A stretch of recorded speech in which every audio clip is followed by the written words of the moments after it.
Hi guys! Andito ka sa work today and today walang masyadong order ng mushroom so wala akong masyadong napak. So, I'm making instead ng lingonberry jam kasi popular din ito sa amin dito. And we have orders from Switzerland. So, kaya naman ipapak namin ito siya sa maliliit na garapon. Ito siya. Ayan.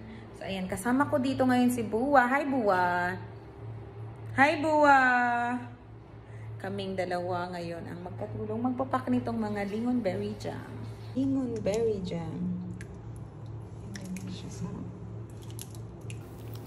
So, ayun nga guys, gaya ng sinabi ko, wala nga kaming masyadong order ng mushroom ngayon. So, wala kaming masyadong packing today. Kaya naman, sinamantala ko yung time na gumawa nitong lingonberry jam. Actually guys, ako pala yung tagaluto ng lingonberry dito sa amin sa trabaho.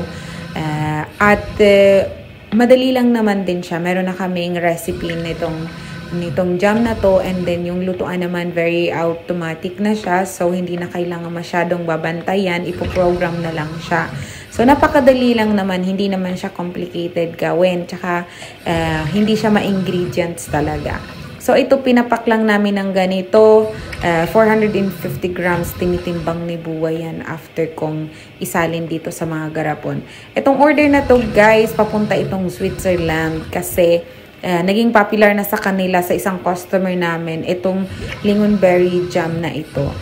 Mostly kinakain nila to sa side siya, katabi siya ng pag kumain sila ng karne na may patatas, tapos sa gilid meron itong lingonberry jam.